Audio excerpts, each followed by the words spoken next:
There is a mechanism operating inside you that works better when your conscious mind gets out of the way. Alan Watts mapped this in 1951. Wu Xin described it centuries earlier. The interference of thought upon itself produces the noise, not the silence. You spend the day managing thoughts, emotions, decisions. Every night, when your consciousness shuts off, 37 trillion cells keep operating without supervision. Heart, lungs, wound healing. None of them ask permission. You were trained to believe that monitoring your own mind is a sign of maturity. What nobody mentions is that the monitor is the disturbance. The effort of supervision generates exactly the instability it promises to combat. True negligence is not letting go of control. It is insisting on managing what never needed you to function. There is a premise almost nobody questions. It is so embedded in the way we live that it seems obvious, natural, indisputable. Mental peace comes from controlling what you think and what you feel. An entire life organizes itself around this idea. Meditation techniques to calm thoughts, cognitive strategies to redirect emotions, morning routines to armor your mood before the day begins, therapies, books, apps, a whole industry calibrated for a single objective, managing the internal experience. And this premise is wrong. Wrong entirely. At the root, the effort of controlling negative thoughts requires the mind to focus on exactly what it wants to eliminate. Try not thinking of a pink elephant right now. The instruction already put the elephant there. Trying to suppress an emotion means giving total attention to that emotion, naming it, monitoring it, evaluating whether it passed, checking if it returned. Obsessively seeking certainties reinforces, with every search, the acute awareness that uncertainty exists. Planning every detail of life increases frustration every time reality diverges from the script, and reality always diverges. The mechanism is circular. Controlling generates tension. Tension generates more need to control. The need generates more tension. The wheel doesn't stop because the very effort of stopping the wheel is what keeps it spinning. The more force you apply, the faster it spins. We grew up inside that wheel. Nobody warned us it was a trap. Alan Watts described this in 1951 with a clarity that still unsettles. He wrote, "The desire for security and the feeling of insecurity are the same thing. To hold your breath is to lose your breath." A society built on the pursuit of security is nothing more than a breath-holding contest. Everyone tense, everyone turning purple, nobody breathing. He looked at post-war Western civilization and saw exactly that scene, people suffocating while convincing themselves that holding their breath is the only way to survive. I read that passage 3 times. On the third, I closed the book and sat still.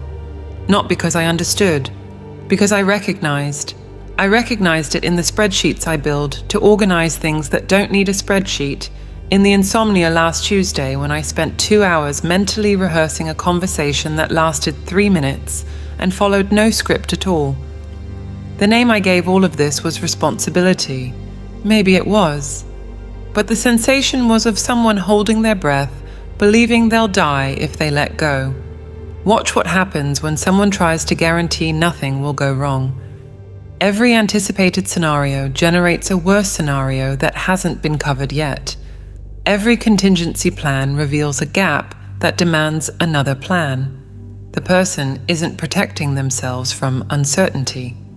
They're building a labyrinth and locking themselves inside it, with their own hands. Watts called this the law of reversed effort. When you try to stay on the surface of water, you sink. When you try to sink, you float. The principle operates everywhere. Forcing sleep drives sleep away. Chasing happiness produces anxiety about not being happy. Demanding inner calm guarantees agitation. The tighter you close your fist to hold sand, the faster it escapes between your fingers. If the effort to control is what generates the turbulence, the solution cannot be a better effort to control. It doesn't matter how sophisticated the technique is. It doesn't matter how many books you read on the subject. As long as the framework is, I need to manage what happens inside me, the tension remains, because the framework itself is the problem.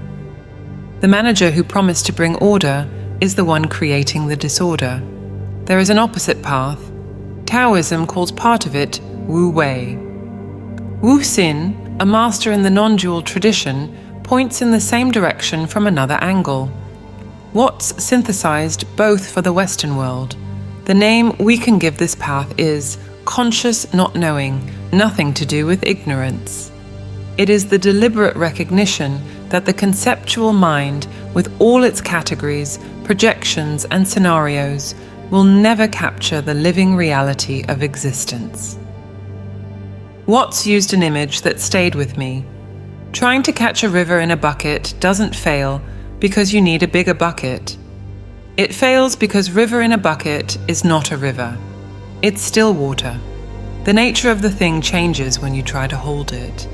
The practical difference shows up like this: planning as a tool you pick up when needed and set down when you don't. A hammer serves for driving nails. Nobody carries the hammer to dinner, to bed, to a conversation with their kids. But the compulsion to control never gets set down. The person carries that need into every decision, every relationship, every moment of silence. They become a prisoner of their own habit of managing without realizing the warden and the prisoner are the same person. Watts wrote that you cannot walk carrying the river in a bucket, that air and water cannot be cut or grasped, that the flow ceases when you try to close what needs to remain open. He was talking about life, about the attempt to hold what only works in motion, about the mistake of confusing understanding with capture. We live inside that mistake. We decorate the bucket, we buy better buckets, we develop advanced bucket transportation techniques, and the river is still out there, flowing, indifferent to all that engineering. The invitation here is not to drop everything and become passive. The invitation is to examine, with honesty, whether the strategy that promised to fix everything is fixing anything, or whether, with every attempt, the bill only grows. Wu Wei, 2 words Taoism has used for millennia that almost everyone translates wrong. Effortless action. The first reaction is beautiful in theory, impossible in practice. Because the Western mind hears effortless and understands doing nothing, and then dismisses it as philosophy for people who don't have bills to pay. The error is in the translation. Wu Wei does not mean absence of action. It means absence of struggle against what is happening. The difference between these two things separates those who live tense from those who live fluid. Acting with effort means pushing reality in the direction the mind decided it should go. There's an internal script, how things should be, how people should react, how the day should unfold. And all the energy goes into forcing reality to obey. The restaurant got the order wrong and dinner is ruined. Traffic delayed you 10 minutes and the entire day has derailed. The war against what is becomes permanent. Acting without effort is the opposite, responding to what reality is offering now. The first generates constant tension because reality rarely obeys anyone's script. The second generates fluidity because there is no script to be violated. Watts observed that the West treats life as a problem to be solved. Taoism treats it as a process to be navigated. Solving demands control. Navigating demands sensitivity. They are opposite muscles. We were trained from early on in the first: solve, force, fix. What we were never taught was how to navigate. The image that best captures Wu Wei is the surfer. Before entering the water, he prepares everything, studies the conditions, evaluates the wind, chooses the equipment, positions himself. Real, deliberate, detailed planning. But the instant the wave arrives, all of that is dropped. Inside the wave, the surfer does not consult the plan he drew in the sand. He responds to what the water is doing now, adjusts his weight as the wave demands, corrects direction the second he feels the shift. If he tried to follow the original plan inside the wave, he'd be swallowed in 3 seconds. Wu Wei requires these two opposite capacities working together: deliberate preparation before acting and complete surrender during the action, preparing without clinging to what was prepared, acting without resisting what the moment demands. Most of us can only manage one. Either we plan obsessively and freeze when the plan fails, or we improvise without a foundation and lose our way at the first turbulence. The combination of both is rare because it demands something that appears in no school curriculum: trusting the possibility that the next moment contains what you need, if your attention is open enough to perceive it. The Tao Te Ching captures this logic in an instruction that seems paradoxical until you try it. In the pursuit of learning, every day something is acquired. In the pursuit of Tao, every day something is dropped. Less and less do you need to force things, until finally you arrive at non-action. When nothing is done, nothing is left undone. Chapter 48. The logic is the inverse of what we learned. The path is not to accumulate more tools, it is to drop the ones that no longer serve. Each tool dropped reduces the friction between what the person wants and what life is delivering. This demands a sensitivity that isn't developed by thinking about it, knowing when to act and when to wait, when to insist and when to surrender, when the moment calls for intervention and when it calls for patience. This reading doesn't come from calculating probabilities. It comes from paying attention to what the circumstances are communicating now, not to what the mind projects about what hasn't happened yet. Whoever overanalyzes in the middle of action has already missed the window to respond. It closes before the pros and cons spreadsheet is ready.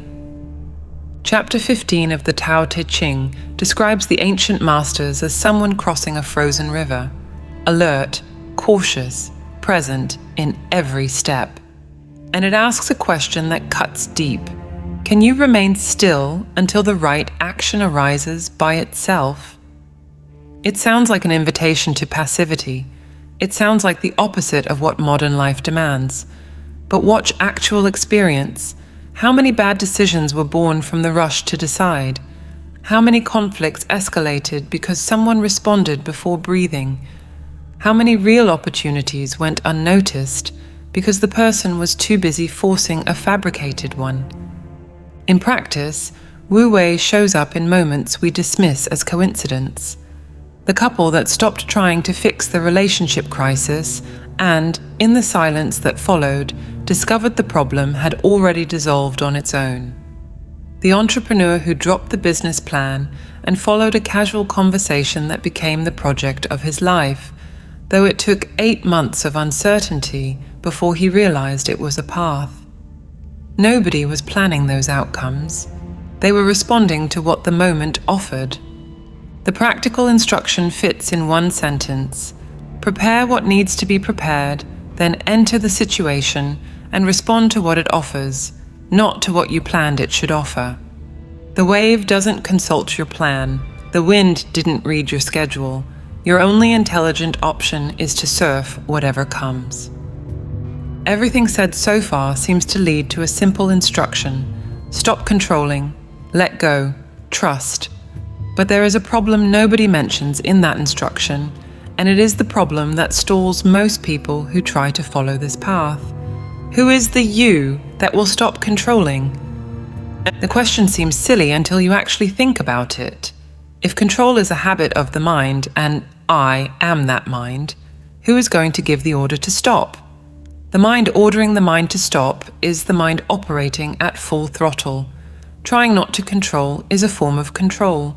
Deciding to let go is gripping the decision to let go. The paradox is real, and it is not resolved with more effort. Wu Xin, a master of the non-dual tradition, puts the matter bluntly. His words are these: what you call your decisions are decisions arising.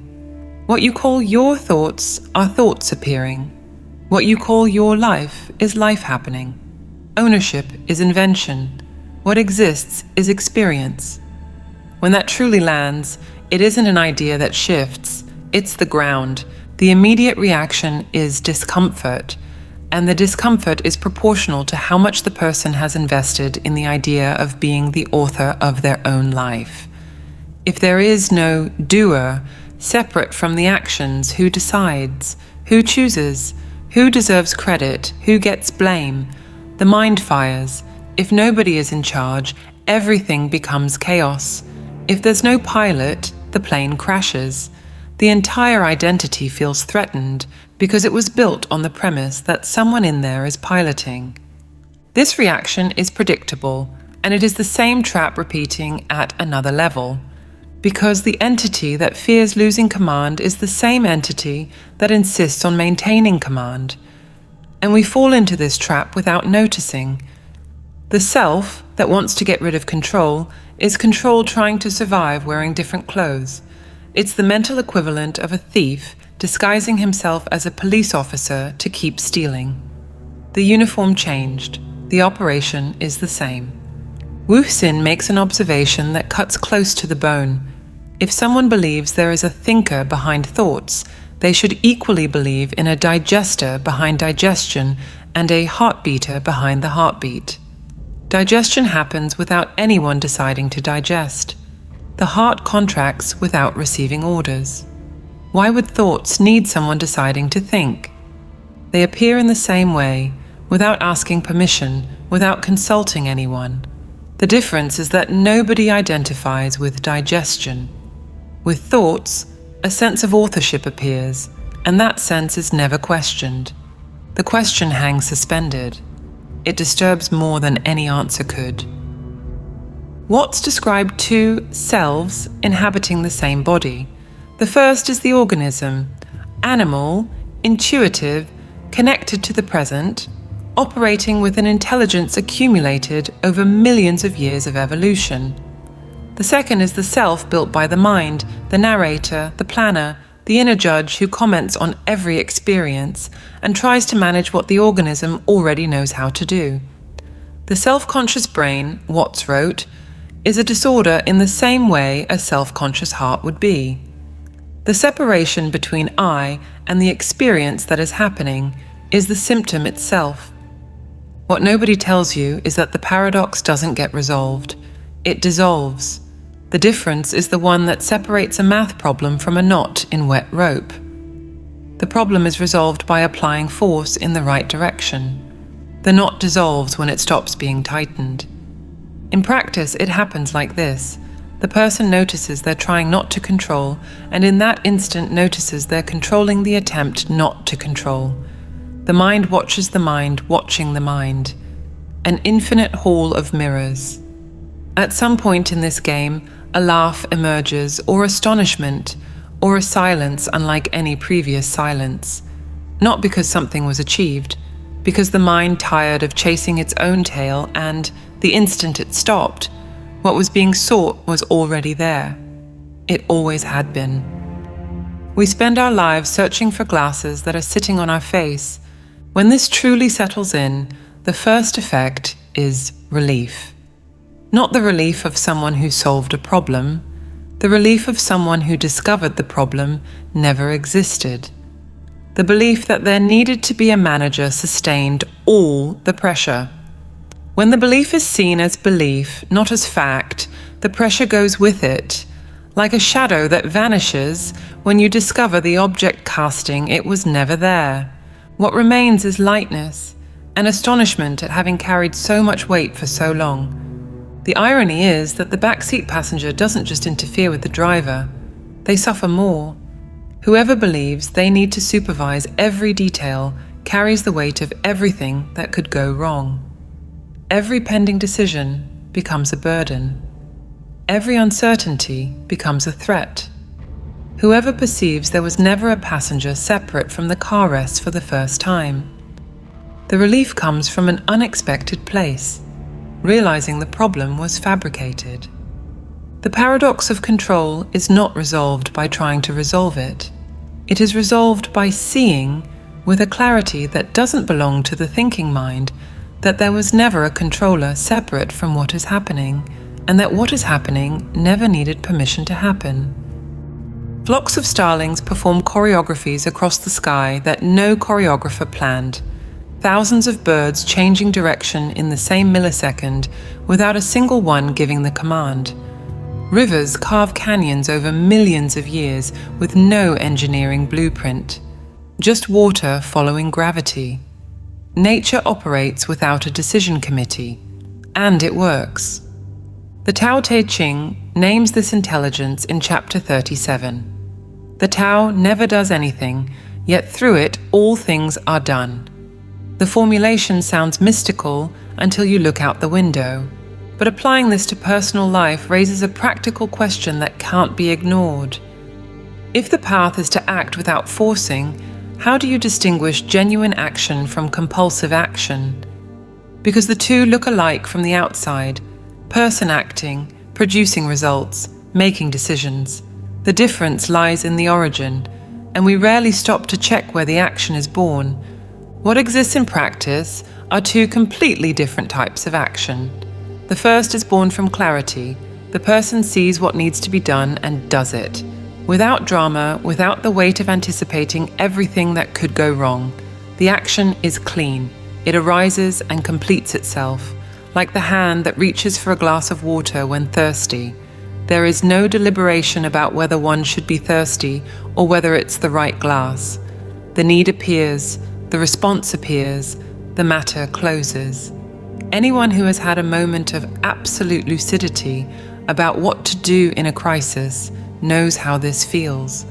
The answer is already there before the question finishes.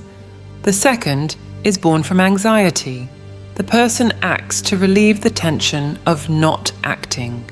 Does something, anything, to feel in command, even when the situation calls for waiting. Sends the message that didn't need sending. Forces a conversation that could have waited. Makes decisions that could have ripened for weeks, all pushed by the urgency to feel like they're doing something. Saturday morning, no real urgency, but the person wakes up and immediately starts checking emails, answering messages, organizing things that didn't need organizing. The body asks for rest. The mind demands activity. Not because there's something to be done, but because the sensation of not doing anything produces anxiety. Compulsive action disguised as discipline. We call this proactivity, dedication, going after it. Pretty names for a compulsion that doesn't know how to sit still. The person who sends message after message to someone who hasn't responded, are they acting from clarity or because the other's silence became an unbearable itch? The mother who reorganizes the bedroom of the adult child who already moved out isn't caring. She's filling a void that real care no longer fills. The professional who redoes the report for the fourth time when the first version was already good knows, at some level, it isn't perfectionism, it's fear that enough isn't enough. The gesture is identical from the outside. The origin changes everything. Action from clarity resolves. Action from anxiety complicates, and then demands more action to fix the complication it created. Anyone who has sent that message clarifying something that needed no clarification knows how it goes. The message triggers a defensive response. The response triggers another message. In half an hour, what was a comfortable silence has turned into a conflict that didn't exist before someone decided to resolve it. We spend a good part of our lives confusing the two. The difference is felt in the body, not in the head. Clarity has calm. The action has an address, proportion, timing. Anxiety has urgency. The pressure to act is greater than the clarity about why to act. The body signals before the mind does. Tightness in the chest, a knot in the stomach, a locked jaw. These signals show up before any rational analysis. Whoever learns to read them gains a compass that operates in real time. The head will manufacture justifications for anything. The body doesn't know how to lie. If your chest is tight and your breathing is short, the action you're about to take probably comes from anxiety. If there's a strange calm, even in the face of something difficult, it's probably clarity. Chapter 29 of the Tao Te Ching is direct. The world is sacred. If you try to improve it, you will ruin it. Lao Tzu is describing, not prohibiting.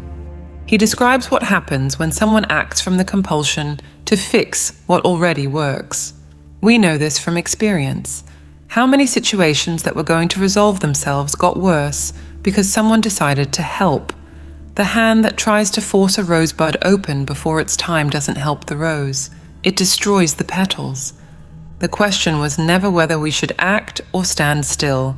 It was always another question. I don't know. 2 words. Almost nobody can say them without adding a justification, a qualifier, but I'm looking into it to soften the impact. Because I don't know is unacceptable in a culture that treats having answers as proof of worth. Admitting you don't know feels like weakness, like incompetence, something that needs to be corrected as fast as possible, but there is a form of not knowing that is the opposite of ignorance. The Tao Te Ching captures this in chapter 71. Not knowing is true knowledge, presuming to know is a disease. Whoever presumes to know is ill, and the illness is invisible because everyone around suffers from the same condition. Doctors' offices, bars, family dinners, full of people dispensing definitive opinions on things they don't understand. Manufactured certainty is the most normalized epidemic in existence. The problem is that our entire upbringing reinforces the opposite.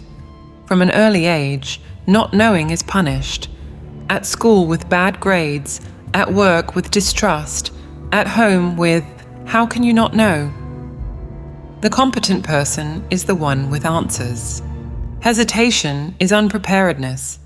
Undoing this programming isn't a matter of courage. It's a matter of realizing the programming exists. Conscious not knowing is a deliberate stance. It means saying, I don't know, when you genuinely don't, instead of manufacturing certainty to escape the discomfort. It means remaining curious instead of locking into a rigid position. Watts wrote that if we are open only to discoveries that agree with what we already know, we might as well stay closed. Real openness demands the willingness to have the ground pulled out from under your feet and to notice you're standing without it. Most of the answers we carry through life were never chosen. They were absorbed from family, school, culture. Conscious not knowing begins when you question whether those answers still serve. 4 capacities sustain this stance. They are not techniques or spiritual exercises. They are ways of relating to experience in the middle of ordinary life. Staying with questions. In moments of silence, in the shower, on a walk, before sleep, releasing a question like, what is this situation teaching me? And letting it sit there, without chasing an answer, without a deadline. The mind will want to solve it immediately, produce automatic answers, recycle old opinions, construct theories. The point is precisely to reject those ready-made answers. These questions were not made for the mind to answer, they were made to inhabit.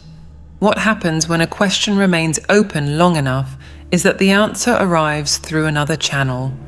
In a phrase someone says in passing, in a perception that surfaces in the middle of an ordinary task. It appears when you stop looking with beginner's eyes. Taoism calls this pu, the uncarved block, raw wood before any chiseling. The state of perception before the mind carves reality into familiar categories. The practice is to look at familiar situations as if it were the first time, the face of someone you've lived with for years, truly looking, suspending the idea that you already know that person. When was the last time you looked without a filter? Familiarity creates a crust that covers what is alive and present. We stop seeing people and start seeing our ideas about them. The beginner sees what is there. The expert sees what they expect to find. Most conflicts between people are born from this crust. We react to the frozen image of the other, not to the other, trusting the first response. In everyday decisions, what to eat, which route to take, whether to accept or decline an invitation, following the first intuition before the mind launches its carousel of analysis. Earlier, we called this action born from clarity. Here the point is to train access to it. The invitation arrived and the first reaction was yes. It was yes. The menu is on the table and something caught your attention before you read the prices. That was it. Every time the mind jams into a calculation of pros and cons over a decision that isn't life or death, the first response that appeared before the calculation began was almost always the right one. Training on small decisions builds confidence for larger ones. The hardest practice among the four is the simplest to describe: sitting with uncertainty. When doubt arises about the future, about a relationship, about a big decision, the default reaction is to run. Research obsessively, ask 10 people for their opinions, read everything that exists on the subject. How many sleepless nights lost trying to mentally resolve something that only time would resolve? Uncertainty is not a defect. The future is unpredictable by nature. People change. Circumstances shift. What seems certain today reveals itself as mistaken tomorrow. No amount of research will resolve this because life cannot be predicted in advance. Sitting with uncertainty instead of fleeing, it develops something no plan can offer: flexibility to respond to whatever arises. The most elaborate plan is worth less than the capacity to adapt when the plan fails. And every plan fails at some point. We know this, and yet we keep planning as if the next one will finally be the one that works without surprises. The person who can inhabit "I don't know" gains an advantage over the one who needs certainty to act. They can move in the dark without freezing. Watts observed that one of the highest pleasures of existence is being so absorbed in something that you forget you exist. A mind resting in not knowing opens space for that kind of absorption. When the mind stops filling every silence with opinions, what remains is pure attention, available for what is happening now. And what is happening now, when you truly pay attention, is richer and stranger than any scenario manufactured by anxiety. We just explored 4 practices, but trusting the flow raises a question that can't be ignored. How do you separate genuine intuition from impulse driven by fear or desire? Because the two look alike, both arrive with urgency, both whisper, "Act now." The difference lies in the quality of energy each one carries. Genuine intuition comes with calm. Even when it points towards something difficult, ending a relationship, moving cities, refusing an offer that looks good on paper, it has a sense of rightness, a this way that doesn't need to shout to be heard.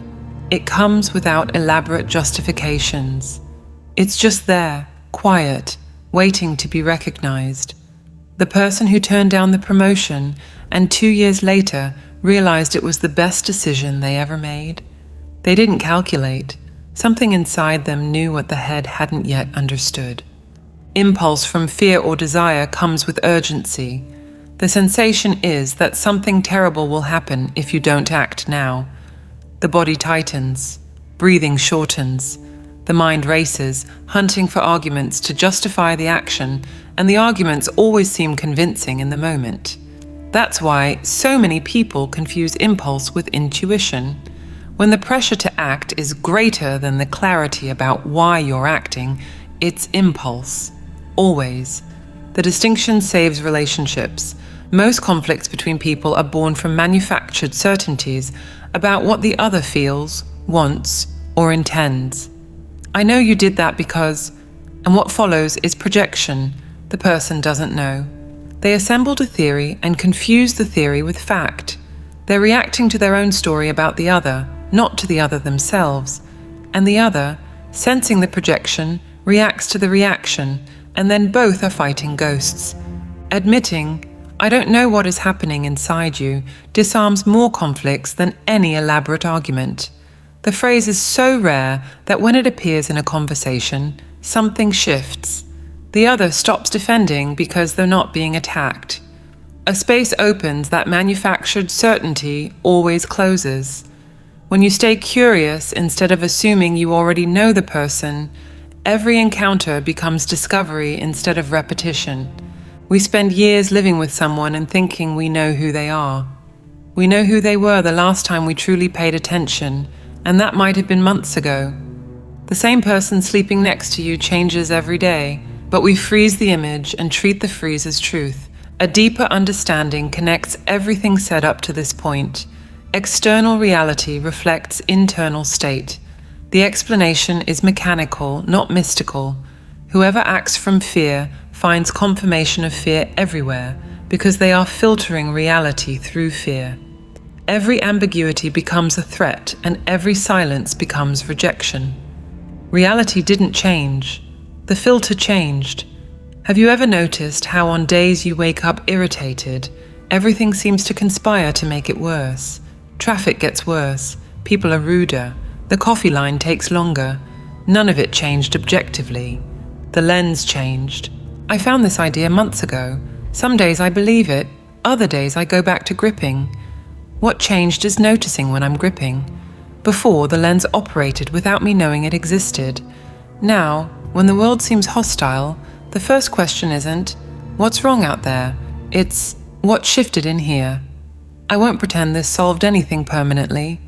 I'm recording this about letting go of control and spend the following week trying to control things that are none of my business. The difference, if there is one, is that now I notice the grip before it turns into 4 days of tension. Sometimes I notice, not always. When someone relaxes into trust, the filter shifts with them. Ambiguities become possibilities instead of threats. Unexpected things start happening in their favor, not because the universe decided to help, but because the person stopped interpreting everything as danger and started perceiving what was always available. Opportunities that were there all along appear suddenly because the eyes finally cleared. The wisdom of not knowing shows up in the most unlikely moments. Someone searches for career answers for years, reads books, consults mentors, makes plans, until in a casual conversation with a stranger on a bus, something clicks. Another reflects for months on a decision, and the answer arrives in a random moment of relaxation, without warning, without effort. These answers never arrive when the mind is gripping. They arrive when it let go. The body relaxes, the guard drops, and clarity enters through the spaces that tension kept shut. Wu Xin wrote, "What is natural requires neither study nor practice to master. Does one study how to sleep?" The question is rhetorical, but the answer is stranger than it seems. Yes, millions of people study how to sleep. They buy apps, take supplements, follow sleep hygiene rituals, all because natural sleep was sabotaged by a mind that can't stop running. Sleep isn't the problem, the interference is the problem. And the same logic applies to trust, to intuition, to peace. What is available in this very second, if attention is open and anxiety isn't filtering, is vaster than any plan anticipates. We don't need to fabricate a life that works. We need to stop sabotaging the one that already is. The question that remains is not, how do I learn to trust the flow? That question is another trap, one more control project disguised as surrender. The question that remains is simpler and harder. What happens if I do nothing about what I'm feeling right now? If I don't correct it, don't analyze it, don't resolve it? If I let the thing be for 30 seconds, for a minute, for as long as the body asks? The answer doesn't fit in words. It fits in the experience of those who try. There are audio tools designed to create exactly this state: inner silence, a receptive mind, the body functioning as the tuned receiver Watts described. To discover how to access this state and gain immediate access, click the link on the screen or in the comments. If this video resonated with you, write in the comments, "It made sense to me."